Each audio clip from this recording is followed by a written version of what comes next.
It's your man John Blaze. Good evening, or I guess you would say good evening. Big shout out to On Spot Radio, Justice, Heather Moss, and DJ M. Rocker. They do their thing every Tuesday night right before this show from 7 to 9. I have a few different things I want to be implementing, I guess you would say, here on Icon Radio, so stay tuned for that. Big shout out to some of the people I see you that are tuned in right now. Hitting me on Instagram, John Blaze HD. If you if you want to follow, if you're not following, tell a friend. Be sure to download the app too. If you're not listening from the app, some of you might be listening from iconradio.com. That's cool. But you want to have the app, man. It's free. Get that at the App Store or the what is the other store called? The Google Play. The Google Play, yeah, the Google Play. Yeah, go get that. And yeah, 24/7 quality independent music. A lot of dope stuff that is coming out of Arizona, out of San Diego. We got stuff from Colorado, from New Mexico. I just got something in rotation from out of LA. So big shout out to my guy Any Means.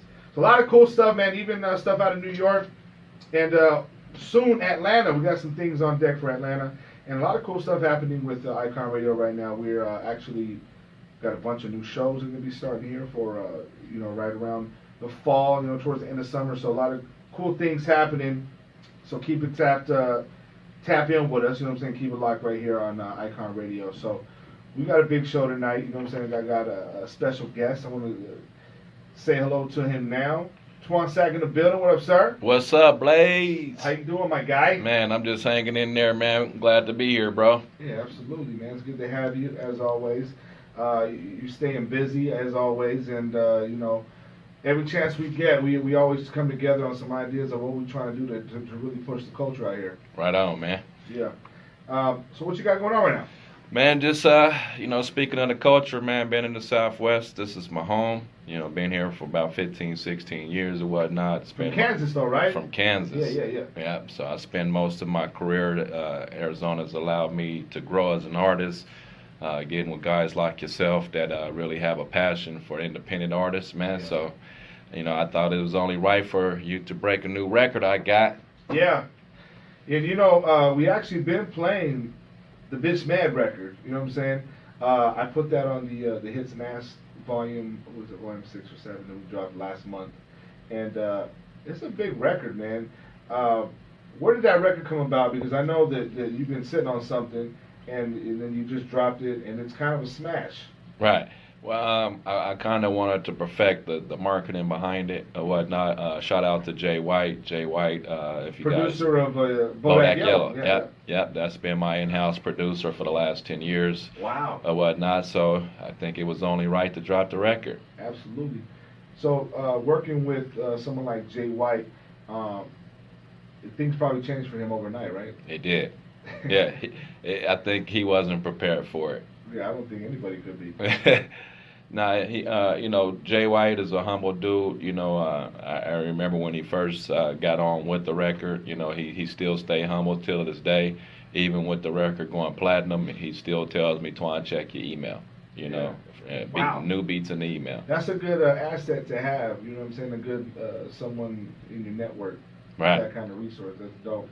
Right. I know you're always. You have a lot of knowledge about the industry because, you've been in it quite a long time. Just a little rundown of detail from the last time you were here. Give a little background of Twansac. Twansac started basically when I was a teenager back in 1998. That's when I first got in the game. Tech Nine, shout out to Tech Nine. He was my big brother. He was the guy that molded me. Of course, we didn't have too many outlets back then, especially in Kansas. So roughly around 2002, I came out with a record called Cadillac Love. The Cadillac Love went real big regionally, and then it went nationally. And then from that exposure, I actually got a record deal through Universal Records, Def Jam. I was getting a lot of different deals or whatnot. And after learning the business side of the mainstream industry, I felt that my career was better handled to be independent. Whatnot, that because for a number of different reasons, and obviously being around Tech Nine, Yeah. He was like the guy that really embraced the independent role as an artist and ran with it, when nobody was doing it. Right. Everybody was trying to get record deals and get signed and get that money, but he kind of, coming from a market that he was really the only one in, like you said earlier, like there wasn't many rappers at the time, you yourself one of them. Was that something that other people in Kansas were looking at, like other artists, like, yo, if Tech's doing it, we should do it? I think Kansas was, we connected to the Bay Area in California, so we always had a mindset of independence. And I think that once, I was the first artist in Kansas to get major rotation and offered a record deal. And I think by that exposure, it kind of jump-started that market. Like, okay, it is possible to be from Wichita, Kansas, and still get action. Right. And the plus side is I didn't have to deal with a lot of saturation. Again, it was only me and Tech, so I was able to walk through doors that if it was the same time now, may not have even been possible. Yeah, that's crazy because back then, things were much different than they are today. So actually, I guess, you really did make the best decision, though, because now everyone's going independent. Right. You know what I'm saying? Right. And they thought I was crazy when I said independence back then. Like, yeah. how are you turning these record deals down? Yeah. And it's one or two things, John, is either you want to be popular or you want to get paid. Right. And I wanted to get paid immediately. Not what you see the little guy with Drake, like, Drake, where's my check?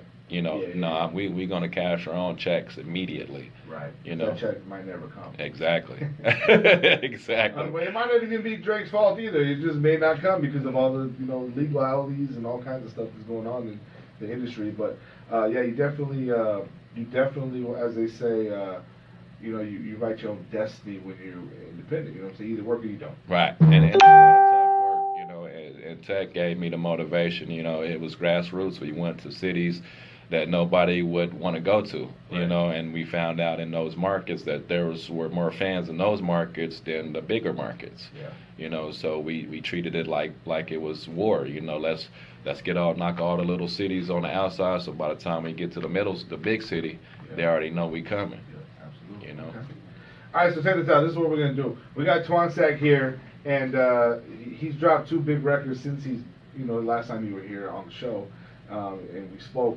So I'm gonna play the new record with Jay White. You know what I'm saying? The Jay White record that he did. That one's called Bitch Mad. Okay. And then we're gonna come back and I'm gonna have you introduce, and we're gonna premiere the new record. Right. Right. So let's do it. Right on. Twansac in the building right now. Tuesday night, Stalking Town right here, Icon Ready. You know how it goes down every Tuesday. We rocking tonight. I got a bunch of new stuff I'm getting to. Right now, we're doing that Bitch Mad. This shit kind of go. Hey. Turn up one time. Here we go. Twansac. Let's go.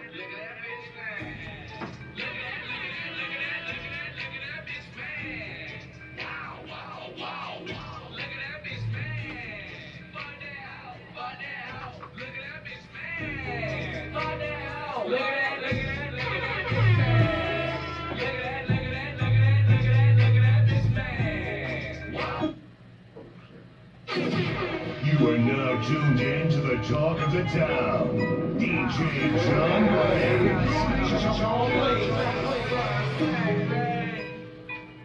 One more time. Brand new music. Brand new music. Twansac. Bitch Mad. Here we go.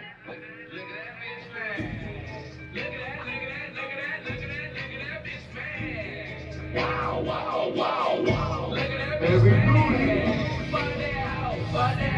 Look at that bitch man. Look at that bitch man.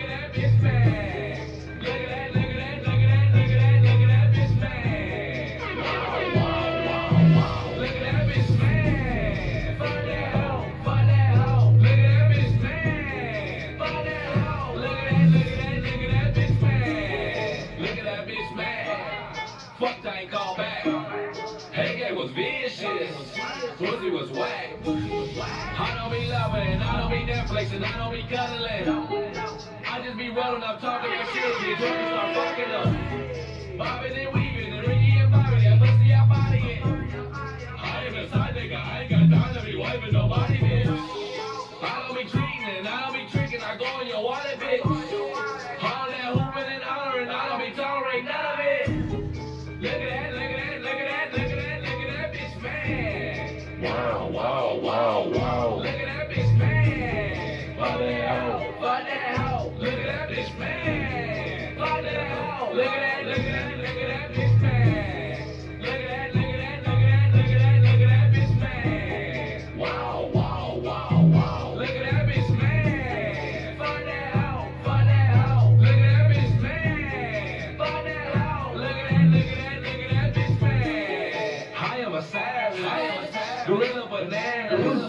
Been breaking these bitches before. T-Bo was humping this rap. Bougie or baddie, fatty or skinny, I had. Nigga, I had. It wasn't no fun if the homie did hit it, so nigga, we passed. The gift in the gap. I don't be pimping, I just be her manager. If she don't listen, I tell her to step in like Martin and Pamela. That way. Put her on camera, I had her but naked, she dancing like Hammer. Gave her my number and told her to call me, I didn't, I answer her. Look at that, look at that, look at that, look at that, look at that bitch bad. Wow, wow, wow, wow. Look at that bitch bad. Fuck that hoe, fuck that hoe. Look at that bitch bad. Fuck that hoe. Look at that, look at that, look at that bitch bad. Look at that, look at that, look at that, look at that, look at that bitch bad. Wow, wow, wow, wow. Look at that bitch bad. Fuck that hoe, fuck that hoe. Look at that bitch bad. Fuck that hoe. Look at that, look at that, look at that bitch bad.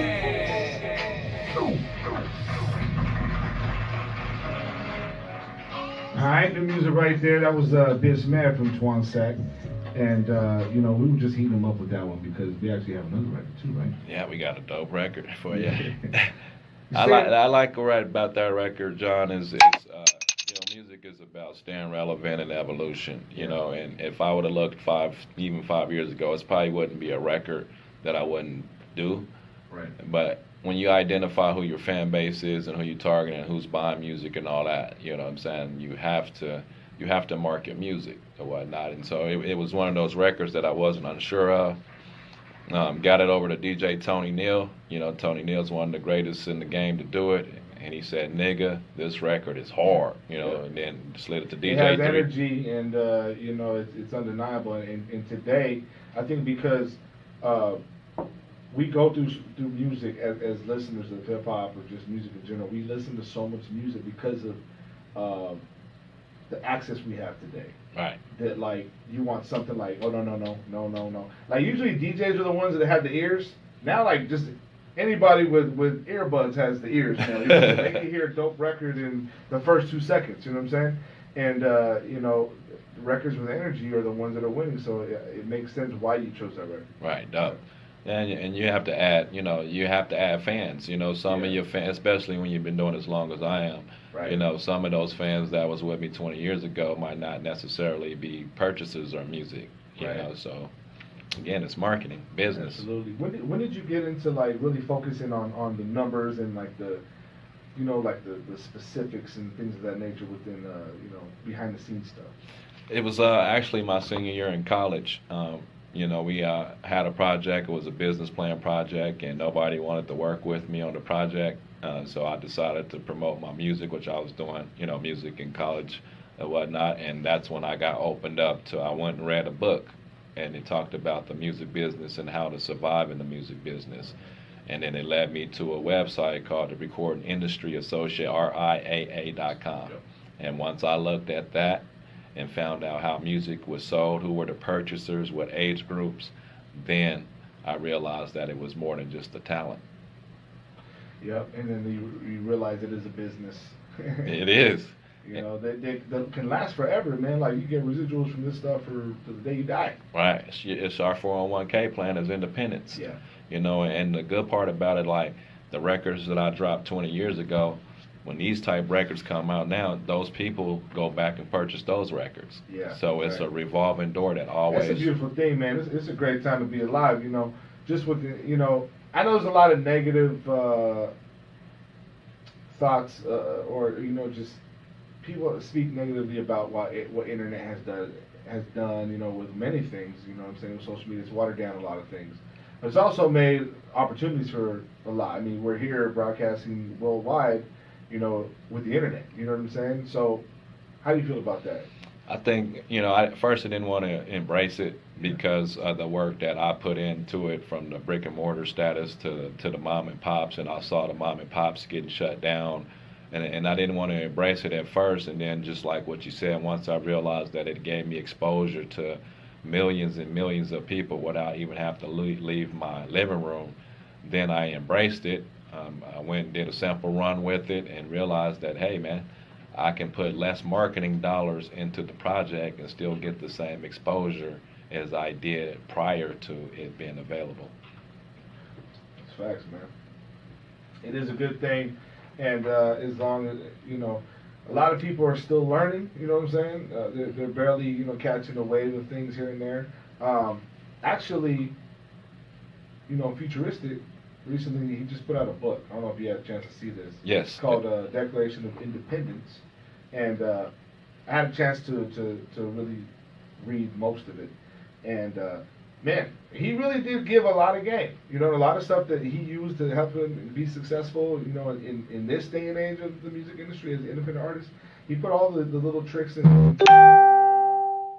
Did you find that? Do you find that surprising that someone would do that? Because I mean, that's a lot of years and money that putting into certain things to figure out how things work. Yeah, I mean, I personally think what he did was awesome. One, because at the end of the day, like we speak about it being a business, this is just another piece to add to his brand.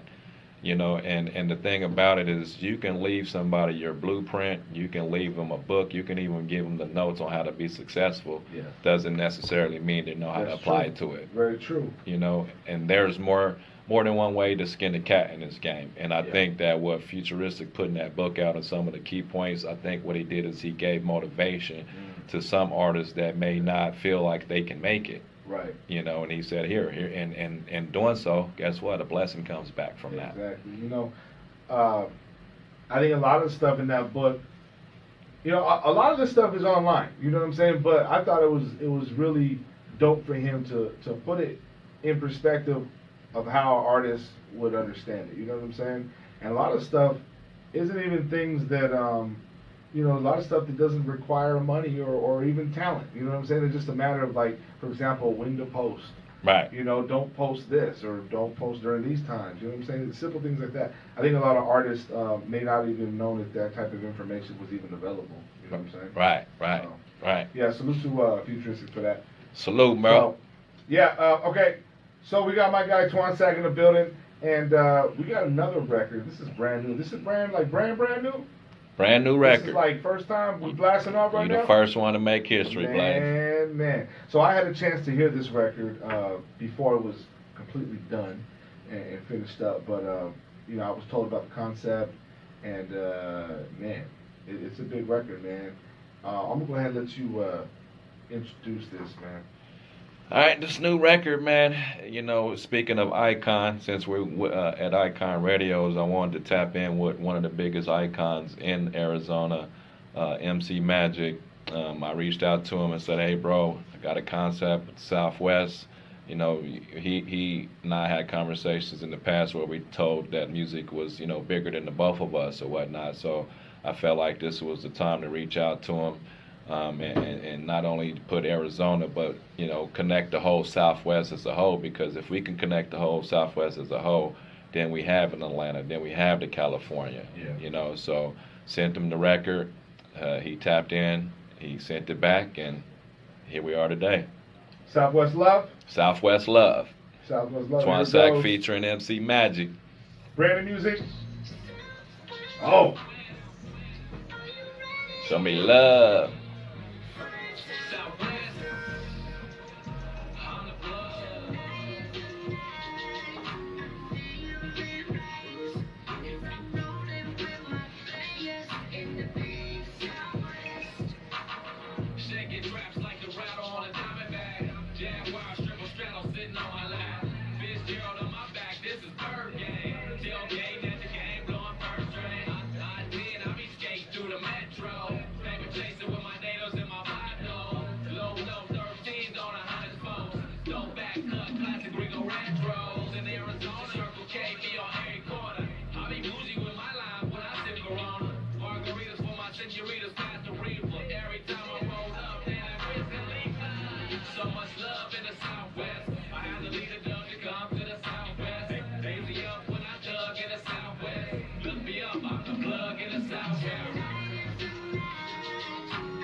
Brand new music right here. Twansac, MC Magic, Southwest Love.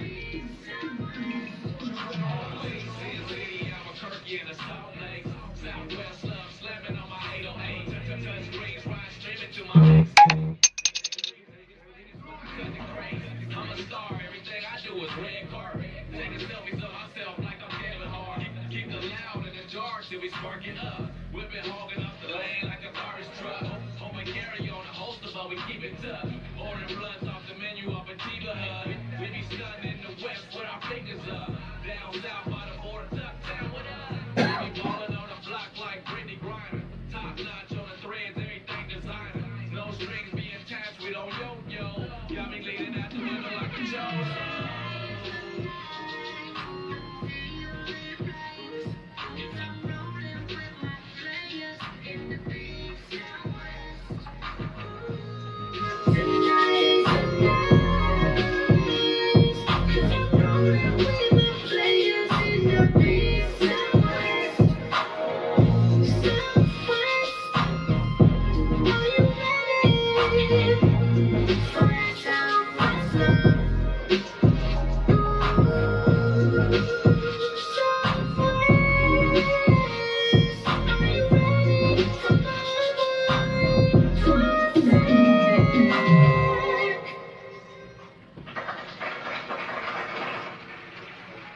There you go, right there. Brand new music. Twansac MC Magic.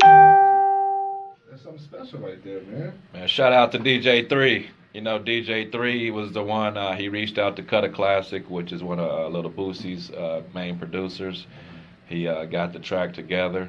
You know, it was his idea actually in the beginning, and I thought it was a hot idea, and here we are with it, man. Appreciate you breaking that record for me, John. Yeah, man. I mean, what better place to do that? Right, You know right. what I'm saying? I feel like, you know, that record right there, though, man, like, it has to be Southwest Love because, I mean, I've always said it, man, you know, everyone says, you know, Arizona doesn't have a sound. You know what I'm saying? And obviously we do. You know what I'm saying? It just hasn't broke out into the national market. But absolutely, Arizona has a sound. It's a Southwest sound. Like, Yeah. and to me, I've always said it is, you know, MC Magic, Nasty Boy sound was Arizona, is Arizona to me. You know what I'm saying? OTS created a sound where they sounded like Phoenix. You know what I'm saying? They sounded like Arizona. Trap House. That sounds like Arizona. Like, no matter what year it is, that sounds like Arizona. Like, I feel like I'm driving towards South Mountain, you know what I'm saying, on a Sunday with the windows down. Right. You know what I'm saying? Like, it sounds like that, man. So you definitely captured that with everything there, and It's just bringing the culture to life. Yeah, you know, yeah. you know, Arizona has been had the sound. Arizona, I think, has been a force. It's just now bringing the actual culture, and that's what we try to do with that record. You know, we try to touch on every base that if you weren't or had never been to Arizona, what would a visual be like? Right, exactly. So, is there a visual? That's coming up next. Okay. We're looking to, I just chopped it up with him again last week. We're looking to probably start shooting the visuals to it roughly this fall. Okay, dope. So, man, shout to MC Magic, too, you know, for doing that and lacing it as only he can. Mm-hmm. Yeah. Were you able to work with him during the process of this recording? We just chopped over the phone. Yeah. You know, he just was like, "What, you know, what kind of sound were you looking for?" Yeah. You know, and I said, "You're an icon." I said, "Bro, I'm gonna follow after you." You Right, know, right. and what's good about, you know, what I think is super dope about MC Magic is the fact that Roger, that made California Love for Pac, gave MC Magic his talk box and his will. Yeah. You know, so that's a little piece of history that's That added is. to the record as well. He actually has the official one, too, right? That was the one that he Mhm. used on the record. Yeah. Wow. You know what's crazy is, like, in this day and time that, you know, with all this technology and auto-tune, and, I mean, you can basically sound like anybody today. Right. You know what I'm saying? With all this VSTs and plugins, you know, just the technology. They have not found something that can do that, though. They can't. And even if they did, it wouldn't be the same. Like, you can't have. There's nothing that can recreate Zapp and Roger Troutman, or MC Magic. Right. Hasn't been done. Can't be done. Right. I wonder who was the guy that actually made who thought of making the talk box, you know? I think I read or heard something about that. But yeah, it's I don't know. We should look that up. That's probably something, yeah. Yeah. You never know, shit. I don't think it was Roger Troutman. I don't think he created that. I don't think he did. 'Cause I think There were some cats were using it in the '70s too before him, but he mastered it for sure. Yeah, and I think, those, the cream of the crop, like what Lowe said, I know a lot of people talk about mumble rap and all that, but it's an extension of how hip hop it will continue to grow. Yeah. And I know back in those days when I first got my deals with Master P's, it's because these were the cats that sounded different. You know what I'm saying? And Exactly. really, it's melodic. I use Ludacris all the time. I used to be fast with the lyrics, and then I was on tour with Luda, and he was like, "Man, you need to dumb your lyrics down, slow them down, so that way when they hear it the first time, they can already start repeating your words exactly. when you come back around." That's true. You Very know? True. It's little things like that, man. You know what I mean? Like, those are little things a lot of artists, they may get that tip from somebody, but whether they use it or not, whether they actually go forth with it, Right. I think the and there's always pros and cons. I think in this lane, this generation, even with take music out the picture and let's say with their parents, if their parents tell them to do something, they don't listen because they have so many distractions, they have so many influences from the social media. Yeah. So they call us big bro or OG, but are they really taking in the game? Whereas when we was youngsters, that's who we went to for the game. That's true. And we respected that. That's true. Speaking of which, what validates being called an OG? I think that's a great question. I'm gonna say this because, like, recently in the last year, I've been getting that from a lot of cats. You know what I'm saying? And I've never looked at myself like that. And I was just curious. I'm like, what constitutes that being like a thing? Yeah, I think OG comes from pioneer. And from being a pioneer, and you have to experience the ups, and you have to experience the downs, you have to experience the hates, you have to experience the L's, you have to experience the wins, and to still experience all that when easily you could quit, you still pushing, and as you push even through those downstreams, your vision is still there. You know what I'm saying? And then you're giving back, you're mentoring the youngsters, you know what I'm saying, to where they say, damn, that's big bro, that's a G right there. So G, okay. Respect. That's what it is. What it is. You gained your respect. Yeah, I guess that's what it is, man. So you got two records right now. So what's going on? I mean, do you have a project you working on, or what's the next step? Yeah, I actually got a project. I'm gonna probably drop after the first of the year, and this is game for independent artists. You fight with the majors during fourth quarter. Majors, that's when they get most of all their money for all the work that they put in for the year. So instead of fighting with the majors, then what we do as independent artists, we drop in January. We drop the full-length album in January. Okay. So you got to span from January to right before the summer where it's wide open. Okay. New music is accepted. You see XXL magazine where they introduce the new freshmen of the game and whatnot. And so what we, or should I say what I do is I use the traditional method. I get a club record, I get a street record, and then I get a radio record. Push those records, drop the videos, get the buzz up, so by the time that I'm ready to drop the album, people are ready for it. Yeah. I think the problem is people say I got an album coming out, but haven't put it into their brand. Right. And then when they do drop the album, they just drop it, and then they try to do everything. It's almost like they're working backwards. Right. And then as an independent artist, we what might be old, that record becomes old to us, even though it's still a new record. Yeah. Now we're on trying to drop a new record because, we think that maybe that last project wasn't as good as where our growth period is now. Yeah. Well, I just seen, Tony Neal just posted, he made a post, telling artists not to give up on their records. Right. And, like, I've been saying the same thing to a lot of guys, too.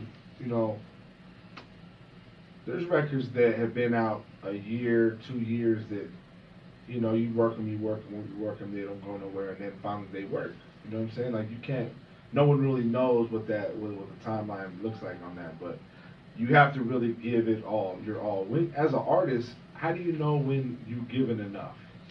I think that, it's hard to decipher that as an artist because, again, most artists aren't business minded. You know what I'm saying? They're always actively trying to promote new content. You know, and speaking of Tony, when Tony posted that today, you know, I have this record called Whipping and Dipping that I dropped a couple years ago, and Tony just heard it, you know, for the first time I think 3 weeks ago.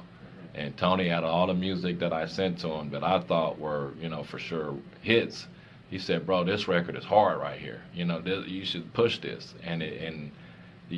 You know, it's hard when you don't have management or somebody behind you that's telling you or giving you guidance on that record. Right. You know, and that's kind of what I face as an independent artist is I don't have that person to say, "Hey, Twan, a lot of this is blind. A lot of it is you know, experience from what I had, but you still don't know." I get that a lot too. You know, a lot of artists will send me stuff and they'll be like, you know, this is my new single. You know, I want you to spin it. I'm like, it don't feel like it don't sound like something that like I know you could probably do. You know what I'm saying? Sometimes they pick the wrong one. Right. You know, like I've had a couple artists this summer send me their whole project and ask me to pick out 2 singles. You know what I'm saying? And it was like 2 singles that they were not the same that they chose.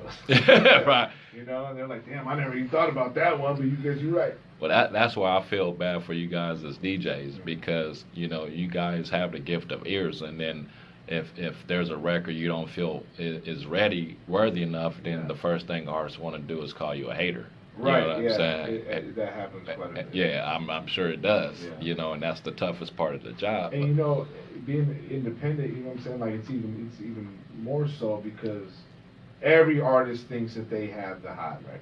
You know, I don't know how many times I've heard artists say, "Yo, this is it. I'm putting Arizona on the map with this one." Yeah. I'm like, bro, I don't even know what your artist name is because you just sent it from your personal email and you didn't even title the record, and I don't even go on, but yeah, you know, there's no artwork. That's our fault. That part is our fault because we are the OGs now. Oh. We are. I've been trying to tell them for years. They just not listening to me. Yeah. You know what I'm saying? Yeah. Well, I mean, again, you a DJ. You know what I'm saying? They think that social media is more powerful than a DJ. Yeah. You know what I'm saying? Stop sending SoundCloud links too. Yeah. Yeah. Just saying like, yo, like, I don't know what I'm gonna do with that. Yeah, and that's why I like working with you, John, because you have the knowledge in the game, and I know that, you know, you specifically want to see not only Arizona, but any artist that's working that deserves it. You want to see them, you want to help them, and then if they're not up to speed, it's like fatherly love. I'm sorry I didn't sugarcoat how I said it to you, but I'm really saying this for you to go back to the drawing board because I feel like you can do better than that. Yeah, you can do better than that. Yeah. Right. It's very true. Facts. Right. That's facts. Okay. Yo, okay, so we'll be looking out for the video for Southwest Love with NC Magic, and then what about Bitch Mad? We got a visual for that? The Bitch Mass visual is going to be dropping August the 31st, so we're about 30 days away. That's big right there. Whatnot. And then, you know, another shout out to Tony. We're doing a filming episode of Love and Hip Hop Miami. Hey, congratulations on that. That's big. Yeah, right on, man. Are you going to hit somebody? Because, you know, if you wild out and do something, like, my numbers is gonna go up. yeah, Mona gonna cut a check. Yeah, and I'm gonna have an Arizona shirt on, so when I wild out, they gonna be like, "Oh, them boys in Arizona, crazy." Like, Arizona do wild and Love and Hip Hop. That's crazy, man. Man, in the side project, well, actually not a side project, something that I would love to work with you on as well, is I just dropped a cover to a CD and DVD series for Arizona called Southwest United. Okay. And the reason why I chose that is, again, is people from, you know, the advantage of me being from different markets in Kansas, people, like I hear the feedback, you know, and the feedback is, well, what's in Arizona? Outside of music, what's in Arizona? Yeah. You know, so with that project, which, you know, we'll drop that after the first of the year, but I wanted to not only get the artists on their project, but go to their elements, go and visually tape them of the day in the life, you know, the day in the life of John Blaze and all that, you know, and just, you know, my little small piece into the big puzzle to give exposure to Arizona artists, you know, because I've been at the top, John, and when I was there by myself, it was the most loneliest feeling. And when I was at the highest in my career, it was the most loneliest feeling ever because there was nobody to share that with. Yeah. You know what I'm saying? So my transition is I'm going to probably do, you know, 4 or 5 more albums and looking to transition into actual doing movies. Yeah. Okay. So music is, that's the thing about brand, you know, music, when you brand yourself, that Yeah, opens take up it the to new door things. to every other thing. Exactly. Yeah. Well, that's what's up, man. We're looking forward to that. Appreciate you being here, man. Much love always, John. Yeah, and where can people keep up with you? Twansac.com. Matter of fact, if you go to my website right now, put your email in, you'll get the Whippin' and Dippin' EP downloaded for free. I'm on all social media at the same, Twansac, Twansac. Southwest Love in the building. Southwest Love. One more time for Twansac tonight. The new record, MC Magic, Southwest Love. Let's play it one more time. All right? Yeah.